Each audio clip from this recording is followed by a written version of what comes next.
चलिए शुरू करते हैं practical problem number 3 of journal. ठीक है, चलिए देखते हैं क्वेश्चन में क्या दिया हुआ है। Journalise the following transaction in the books of Ashok General Store. तो हमें किसकी बुक में एंट्री पास करनी है student? Ashok General Store. Accordingly मैंने यहाँ पे अशोक जनरल स्टोर लिख दिया और आइस ड्रॉ कर दी, क्योंकि मुझे पूरे ट्रांजेक्शन को अशोक जनरल स्टोर के पॉइंट ऑफ व्यू से देखना है स्टूडेंट। ठीक है, तो सबसे पहले हम हेडिंग लिख देंगे, फॉर्मेट बनाते हैं। सबसे पहले हम हेडिंग लिख देंगे इन the books of Ashok General store. ठीक है, ये लिख दिया। उसके बाद में हम लिखेंगे जर्नल एंट्री। क्या प्रिपेयर करें हम अशोक जनरल स्टोर की बुक में? Journal entry. ठीक है, उसके बाद में हम स्टूडेंट सबसे पहले हम कॉलम में 5 कॉलम्स का आपको फॉर्मेट बनाना है। सबसे पहले कॉलम में आएगा आपका डेट, सेकंड कॉलम में आएगा आपका पर्टिकुलर, थर्ड कॉलम में आएगा आपका लेजर फोलियो। ठीक है, फोर्थ कॉलम में debit amount and fifth column में क्रेडिट अमाउंट। डन। चलिए फॉर्मेट रेडी है, एंट्रीज देखते हैं। ठीक है, तो ये पूरे एंट्रीज जो है वो 2019 की एंट्रीज। ठीक है, तो हम सबसे पहले ये लिख देते हैं 2019, और जो पहला ट्रांजेक्शन है स्टूडेंट वो हमारा हो रहा है May 1 को। तो हम यहाँ पे डेट भी मेंशन कर देते हैं May 1। अकॉर्डिंगली May 1 को क्या एंट्री होगी हम देखते हैं स्टूडेंट। चलिए, ठीक है, क्या लिखा हुआ है यहाँ पे? Receive ₹5,000 from Ram on behalf of Bharat. ठीक है, क्या लिखा हुआ है? Receive ₹5,000 from Ram on behalf of Bharat. तो यहाँ पे मिला, क्या मिला स्टूडेंट? यहाँ पे कुछ भी लिखा हुआ नहीं, तो ये अंडरस्टूड है कि हमें यहाँ पे क्या मिला? कैश मिला। ठीक है, तो 5,000 हमें मिला कैश। किससे मिला? राम। राम से, राम ने भले मुझे आके दिया, बट किसके बिहाफ पे दिया? भरत। ठीक है, एक्चुअली भरत को देना था, भरत नहीं आ पाया, तो उसने राम के हाथों से हमारे पास पैसे भिजवाए। ठीक है, तो हमारे लिए कौन सा अकाउंट इंपॉर्टेंट होगा? जो पर्सन दे रहा है, जो पर्सन भिजवा, जो भेज रहा है पैसा, वो इंपॉर्टेंट। डेफिनेटली हमें यहाँ पे भरत अकाउंट इंपॉर्टेंट होगा। ठीक है, हमारे लिए कौन सा अकाउंट इंपॉर्टेंट होगा? भरत। ठीक है, बिकॉज भरत को हमें पैसे देने, तो वो पैसे दे रहा है हमें, बट वो राम के थ्रू हमें हमारे पास भिजवा रहा है। ठीक है ना, तो रिसीव ₹5,000 फ्रॉम राम से पैसे मिले, बट वो पैसे मुझे भरत से लेने थे। ठीक है, तो मेरे लिए जो अकाउंट इंपॉर्टेंट होगा वो भरत होगा, ना कि राम। ठीक है, तो अकॉर्डिंगली एंट्री क्या होगी स्टूडेंट? यहाँ पे दो अकाउंट आइडेंटिफाई किए मैंने। सबसे पहला अकाउंट होगा कैश, दूसरा होगा भरत। ठीक है, सबसे पहले हम कैश को देखते हैं। कैश कौन सा अकाउंट है हमारा? कैश हमारा रियल अकाउंट है। ठीक है, अकॉर्डिंगली रियल अकाउंट होने के नाते रूल क्या होगा? Debit word comes in, credit word goes out. तो यहाँ पे पैसे मिल रहे, कैश आ रहा है, अकॉर्डिंगली कैश अकाउंट क्या हो जाएगा स्टूडेंट? डेबिट हो जाएगा। कैश अकाउंट क्या हो जाएगा? डेबिट। ठीक है, तो यहाँ पे मैं नोट कर देता हूँ कैश अकाउंट डेबिट। और ये पैसे किससे मिल रहे हैं मुझे स्टूडेंट? भरत से मिल रहे हैं, करेक्ट ना? तो अकॉर्डिंगली भरत अकाउंट क्या हो जाएगा? क्रेडिट। भरत क्या है हमारा? भरत हमारा पर्सनल अकाउंट है। पर्सनल अकाउंट होने के नाते रूल क्या अप्लाई होगा? Debit the receiver, credit the giver. Bharat हमें पैसे दे रहा है, ओके ना? भरत कौन है? गिवर है। अगर अशोक जनरल स्टोर के पॉइंट ऑफ व्यू से देखोगे तो भरत से पैसे मिल रहे, भरत कौन हुआ? गिवर हुआ, करेक्ट? तो अकॉर्डिंगली भरत अकाउंट क्या हो जाएगा? क्रेडिट हो जाएगा स्टूडेंट। ठीक है, तो अमाउंट के कॉलम में हम नोट करेंगे 5,000 एंड 5,000, और नरेशन नोट कर लेंगे स्टूडेंट। ठीक है, Bing amount receive from Ram on behalf of Bharat. जैसा लिखा है वैसा का वैसा आप लिख सकते हो, बट कंडीशन क्या है? स्टार्टिंग बिंग से होनी चाहिए। ठीक है, चलिए ये एंट्री होने के बाद में आपको एक बड़ी सी लाइन ड्रॉ करनी है। ठीक है, बोल्ड लाइन पर्टिकुलर्स के कॉलम में। ठीक है, ताकि ये इंडिकेट हो सके कि ये एंट्री हमारी कंप्लीट हो चुकी है। नेक्स्ट एंट्री हमारी 4 मई की। ठीक है ना, तो चलिए एंट्री देखते हैं हम क्या है। Purchase goods for cash ₹55,000। तो स्टूडेंट हम यहाँ पे गुड्स परचेज करते, तो दो अकाउंट जो इंपॉर्टेंट है यहाँ पे कौन से हो गए? वो पहला तो होगा हमारा परचेस अकाउंट। ठीक है, दूसरा यहाँ पे होगा कैश अकाउंट। ठीक है, तो परचेस अकाउंट कौन सा अकाउंट है स्टूडेंट? परचेस अकाउंट जो है वो हमारा नॉमिनल अकाउंट है, करेक्ट? तो जब कभी भी हम कुछ परचेस करते हैं तो हमारा एक्सपेंस होता है स्टूडेंट।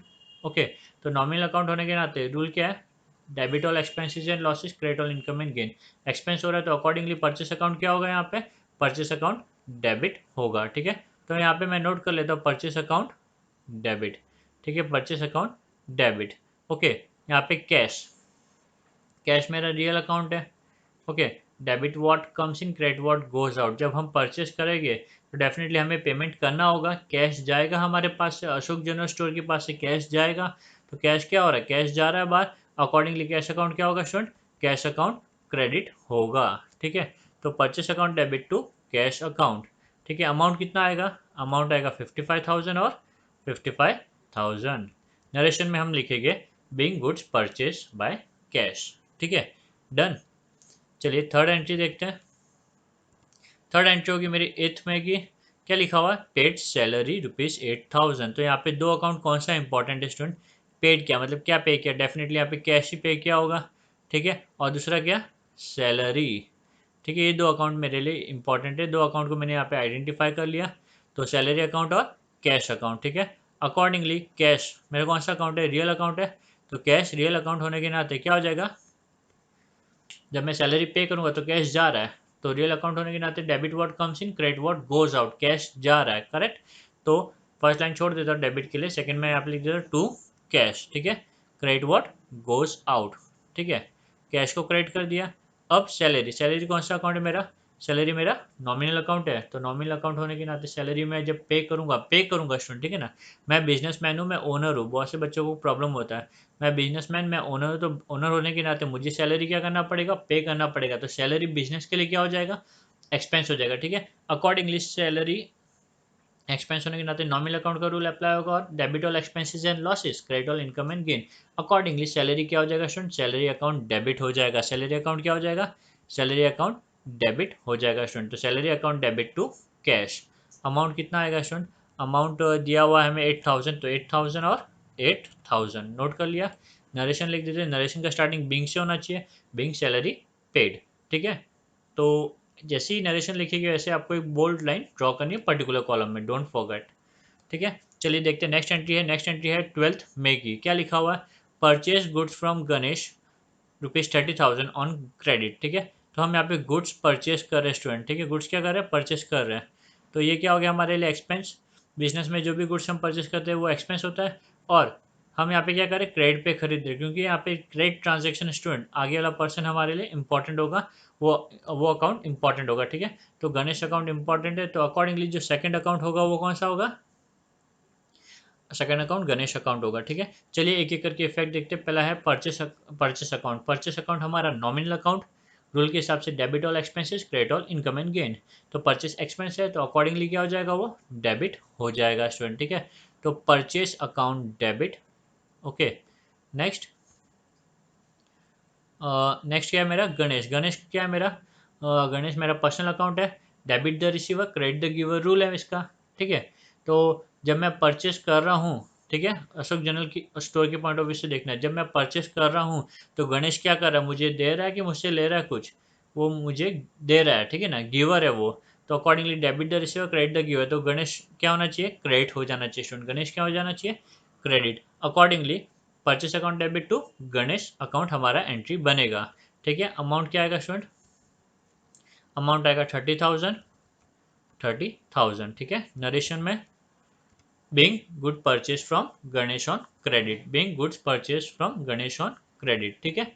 चलिए नेक्स्ट एंट्री की तरफ बढ़ते हैं, 17th में क्या दिया हुआ है स्टूडेंट, यहाँ पे हमें sold goods to Neha miss Neha, ठीक है, sold goods to miss Neha, तो पहला जो एंट्री होगा ऑन क्रेडिट, पहला जो अकाउंट होगा वो होगा हमारा सोल्ड, सोल्ड मतलब सेल्स अकाउंट, सेकंड जो अकाउंट होगा वो मिस नेहा, ठीक है, मिस मिस नेहा। तो ये दो अकाउंट इंपॉर्टेंट है हमारे लिए यहाँ पे, फाइन।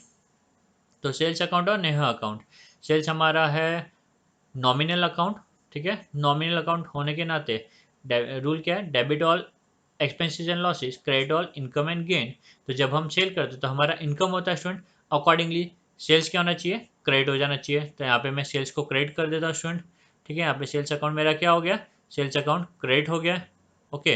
नेक्स्ट नेहा, नेहा कौन है, पर्सनल अकाउंट, जब मैं गुड्स बेचूंगा, अशोक जनरल स्टोर के पॉइंट ऑफ व्यू से देखना है स्टूडेंट आपको, ठीक है। जब अशोक जनरल स्टोर गुड्स बेचेगा तो नेहा क्या करेगी, वो गुड्स को रिसीव करेगी, ठीक है ना, हमने तो बेच दिया गुड्स को नेहा को, नेहा क्या करेगी वो केस में गुड्स को रिसीव कर रही है, ठीक है। तो डेबिट द रिसीवर, तो अकॉर्डिंगली यहाँ पे नेहा कौन है, रिसीवर है, ठीक है। तो रूल क्या पर्सनल अकाउंट का, debit the receiver credit the giver, क्योंकि वो रिसीवर है तो नेहा अकाउंट क्या हो जाएगा स्टूडेंट, डेबिट हो जाएगा, ठीक है। तो Neha account debit to sales account, amount लिख देते फटाफट, 60,000 और 60,000, डेबिट में 60, क्रेडिट में 60, ठीक है। Narration, being good sold to miss Neha on credit, ठीक है। चलिए नेक्स्ट एंट्री है मेरा 20th मई का, तो चलिए डेट लिख देते हैं मई 20th, क्या दिया हुआ student, purchase machinery for ₹80,000 at 12% GST and amount paid by cheque, ठीक है। तो मैं मशीनरी परचेस कर रहा हूँ और जीएसटी पे कर रहा हूँ स्टूडेंट। तो यहाँ पे कौन से अकाउंट इंपॉर्टेंट है, सबसे पहला वो आइडेंटिफाई करते हैं। सबसे पहला अकाउंट जो इंपॉर्टेंट होगा वो मशीनरी स्टूडेंट। गुड्स होगा तो परचेस अकाउंट आएगा, आपको ये ध्यान रखना है, ठीक है ना। बट हम यहाँ पे गुड्स परचेस नहीं कर रहे, हम मशीनरी परचेस कर रहे हैं, तो अकॉर्डिंगली यहाँ पे मशीनरी अकाउंट होगा पहला अकाउंट। सेकेंड जो अकाउंट होगा वो पेड बाय चेक, क्योंकि हम यहाँ पे चेक से पे कर रहे हैं, तो bank account second account important, ठीक है। थर्ड एक और अकाउंट है स्टूडेंट यहाँ पे जो है जीएसटी अकाउंट, ठीक है ना। ओके, तो यहाँ पे 3 अकाउंट है, मशीनरी अकाउंट, जीएसटी अकाउंट और चेक अकाउंट, ठीक है। चलिए वन बाय वन करके उनका इफेक्ट्स देखते हैं, कहाँ पे वो क्लासीफाई होगा वो हम सब आइडेंटिफाई करते हैं, ठीक है। मशीनरी सबसे पहला स्टूडेंट। तो मशीनरी क्या हमारा एसेट है, रियल अकाउंट है मशीनरी, ठीक है ना। तो अकॉर्डिंगली रियल अकाउंट के रूल के हिसाब से क्या होगा, जब Ashok General store machinery purchase करेगा तो मशीनरी क्या होगा, अशोक जनरल स्टोर के पास आएगा। तो रियल अकाउंट होने के नाते debit what comes in and credit what goes out. तो मशीनरी आ रही है यहाँ पे स्टूडेंट, करेक्ट। तो मशीनरी क्या हो जाएगी, डेबिट हो जाएगी, ठीक है। तो मशीनरी अकाउंट को हम यहाँ पे क्या करेंगे, डेबिट कर देंगे, machinery account debit. Next GST student. तो जीएसटी हम यहाँ पे पे कर रहे हैं स्टूडेंट, ठीक है ना। तो जीएसटी क्योंकि हम यहाँ पे जीएसटी पे कर रहे हैं, कोई भी चीज़ जब आप परचेस करते हो तो आपको टैक्सेस पे करने पड़ते हैं, करेक्ट। तो क्योंकि यहाँ पे आप जीएसटी पे कर रहे हो तो आपके लिए वो एक्सपेंस है। अकॉर्डिंगली स्टूडेंट जीएसटी क्या हो जाएगा, डेबिट। नॉमिनल अकाउंट का जब हम रूल अप्लाई करेंगे जीएसटी पे तो जीएसटी क्या हो जाएगा, debit, correct. Debit all expenses and losses, credit all income and gain. तो ये एक्सपेंस है हमारे लिए एक टाइप से जीएसटी। तो अकॉर्डिंगली मैं जीएसटी को डेबिट कर दूंगा। यहाँ पे जीएसटी का रेट दिया 12%। तो आपको जैसे कि पता होगा कि जीएसटी जब होता है तो दो टाइप की जीएसटी लिखते हैं, सीजीएसटी और एसजीएसटी। तो आपको ये 12% को बाइफरकेट करना पड़ेगा। जो 12% उसको 6% में हम डिवाइड कर देंगे और यहाँ पे लिखेंगे input CGST and input SGST, ठीक है स्टूडेंट। ओके, तो जब कभी भी हम टैक्स पे करेंगे तो आपको वर्ड इनपुट यूज करना है, ठीक है। और जब कभी भी आप कलेक्ट करोगे तो आपको आउटपुट वर्ड यूज करना है, ठीक है। तो क्योंकि हम यहाँ पे मशीनरी परचेस करें इसलिए हम यहाँ पे लिखेंगे input CGST account, input SGST account, ठीक है।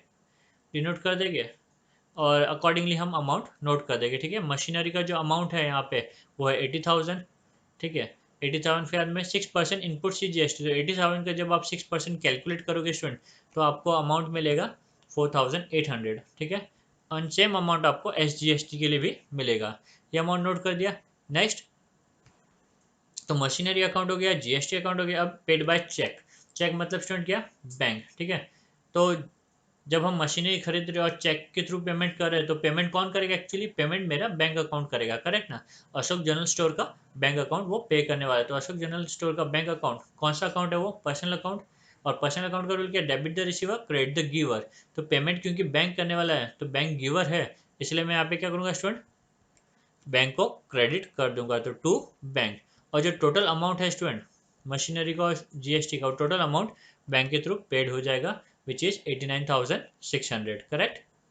और नरेशन में हम यहाँ पे लिख देंगे being machinery purchase by cheque at 12% GST, ठीक है। चलिए ये भी हो गया।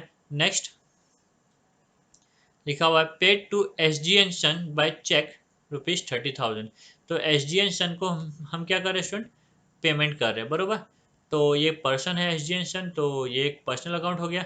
नेक्स्ट मैं चेक से पे कर रहा हूँ तो बैंक पेमेंट करने वाला हूँ उनको, तो दूसरा हो गया बैंक अकाउंट। दोनों हमारे पर्सनल अकाउंट है। तो जब मैं पे कर रहा हूँ एस जी एन सन को तो एस जी एन सन क्या है यहाँ पे, personal account, debit the receiver, वो रिसीव कर रहे पेमेंट, तो S G and son account debit. और दूसरा है बैंक अकाउंट, बैंक उनको पेमेंट करने वाला बैंक हमारा गिवर है, तो बैंक अकाउंट क्या हो जाएगा, क्रेडिट। अकॉर्डिंगली हमारी जो एंट्री होगी स्टूडेंट क्या होगी, यहाँ पे हमारी जो एंट्री होगी, जो डेट है, पहला डेट हम नोट कर लेते हैं, डेट है 25। एंट्री होगी हमारी S G and son account debit, क्या होगी, S G and son account debit, क्योंकि वो रिसीवर है, ठीक है। Debit the receiver personal account and to bank account, bank personal account credit the giver, ठीक है। अकॉर्डिंगली हम यहाँ पे अमाउंट नोट कर देते हैं, एस जी एन सन में 30,000, बैंक में 30,000, ओके। और एंट्री लिख देते हैं being amount paid to S G and son by cheque, ठीक है। चलिए आगे मूव करते हैं अभी। Next, receive commission ₹10,000 from Ganesh, ठीक है। क्या मिला स्टूडेंट, हमें कमीशन मिला, गणेश से मिला, ठीक है। बट गणेश हमारे लिए इंपॉर्टेंट नहीं, लेना देना नहीं, मुझे कमीशन मिल गया, डेट्स इट, काम खत्म हो गया, ठीक है। तो चेक मिलना बाकी होता, कमीशन मिलना बाकी होता तो गणेश इंपॉर्टेंट होता, बट क्योंकि यहाँ पे मुझे मिल चुका है, कैश आ चुका है मेरे पास में, तो पहला अकाउंट जो होगा वो कौन सा होगा, वो अकाउंट होगा मेरा कैश अकाउंट। कौन सा होगा स्टूडेंट यहाँ पे, कैश अकाउंट। और सेकंड जो अकाउंट होगा वो क्या होगा मेरा, कमीशन अकाउंट। ठीक है, गणेश अकाउंट नहीं होगा क्योंकि गणेश अकाउंट कब आएगा, जब ये ट्रांजेक्शन क्रेडिट ट्रांजेक्शन होता तो। ठीक है, तो चलिए यहाँ पे कमीशन मिल चुका है मुझे गणेश से 10,000, तो कैश अकाउंट और कमीशन अकाउंट। कैश अकाउंट हमारा real account, debit what comes in, credit what goes out. तो यहाँ पे स्टूडेंट क्या होगा, कैश मिलने वाला है मुझे, कैश मिलने वाला है, तो कैश क्या हो रहा है, कम्स इन हो रहा है कि गोस आउट हो रहा है, कैश कम्स इन हो रहा है, तो अकॉर्डिंगली एंट्री नोट करेंगे cash account debit, cash account debit. Second commission, commission कौन सा अकाउंट है, कमीशन नॉमिनल अकाउंट है, करेक्ट। नॉमिनल अकाउंट का रूल क्या है, debit all expenses and losses, credit all income and gain. क्योंकि कमीशन हमें यहाँ पे मिल रहा है स्टूडेंट, हमारा इनकम हो रहा है, क्या हो रहा है स्टूडेंट, हमारा इनकम हो रहा है। अकॉर्डिंगली कमीशन अकाउंट क्या हो जाएगा, क्रेडिट हो जाएगा। ठीक है, और एंट्री बनेगी हमारी cash account debit to commission amount 10,000, 10,000। Narration में लिखेंगे being commission receive from Ganesh. जैसे एंट्री हुआ, don't forget to draw bold line. ठीक है, एंट्री के नीचे एक लाइन ड्रॉ करनी, सिर्फ पर्टिकुलर कॉलम में वो लाइन आनी चाहिए। चलिए नेक्स्ट, पेड रेंट रुपीज 5,000। ठीक है, तो यहाँ पे करें, क्या पे करें, डेफिनेटली हम यहाँ पे कैश पे कर रहे हैं। ठीक है, दूसरा क्या, पहले तो कैश चला गया, पेड की हाईलाइट करके मैंने इंडिकेट कर दिया कि वो कैश के लिए यूज़ किया हुआ है, और रेंट हमारा दूसरा अकाउंट। यहाँ पे जो दो अकाउंट है वो कैश अकाउंट और रेंट अकाउंट है। Cash real account, debit what comes in, credit what goes out. जब हम पे करेंगे तो कैश जा रहा है, तो अकॉर्डिंगली कैश क्या हो जाएगा स्टूडेंट, कैश हमारा यहाँ पे क्रेडिट हो जाएगा। ठीक है, कैश क्या हो जाएगा हमारे यहाँ पे, क्रेडिट हो जाएगा। ये एंट्री है 30 तारीख की। ठीक है, कैश क्रेडिट हो गया। और रेंट पे करें, रेंट क्या हमारा एक्सपेंस है, नॉमिनल अकाउंट है, debit all expenses and losses, credit all income and gain. Accordingly rent account क्या हो जाएगा, डेबिट हो जाएगा। तो एंट्री बनी हमारी rent account debit to cash, rent account debit है तो रेंट अकाउंट के डेबिट में जाएगी और 5,000 नोट करेंगे, एंड कैश में भी 5,000 हम नोट करेंगे। ठीक है, एंट्री होने के बाद में हम नरेशन लिख देंगे बिंग रेंट पेड, और जैसे ही नरेशन हुआ तो स्टूडेंट क्या करना है, आपको लाइन ड्रॉ करनी है। ठीक है, बोल्ड लाइन।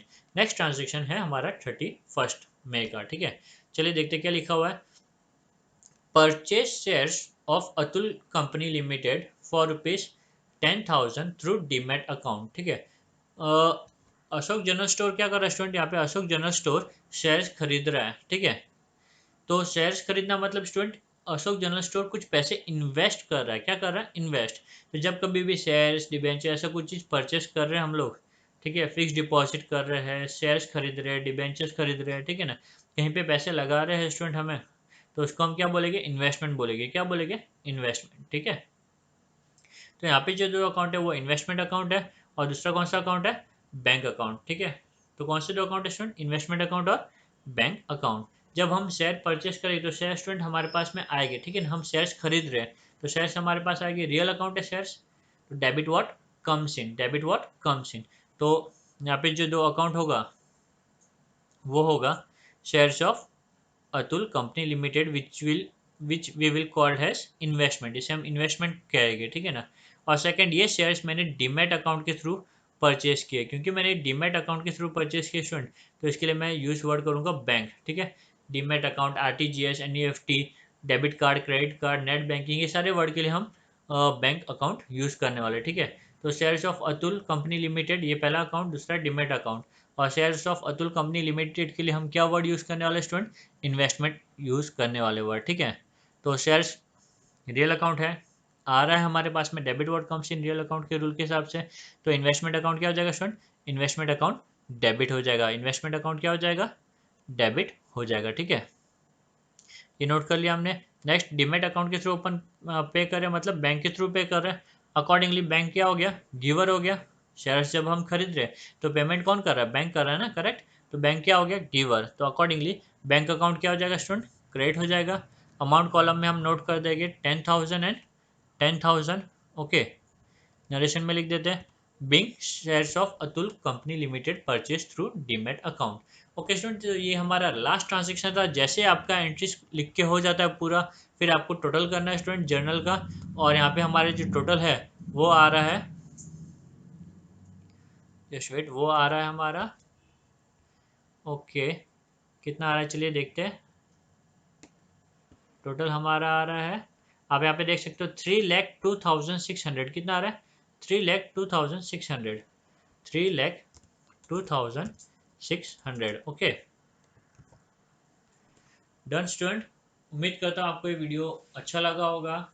अगर आपको ये अच्छा लगा है और आपने मेरे चैनल को सब्सक्राइब नहीं किया है, डू सब्सक्राइब माई चैनल, ताकि आपको लेटेस्ट अपडेट वीडियो के बारे में मिलती रहे। ठीक है, like it and share it with your friend, ताकि ज़्यादा से ज़्यादा लोग इसका बेनिफिट ले सके स्टूडेंट। ठीक है, थैंक यू।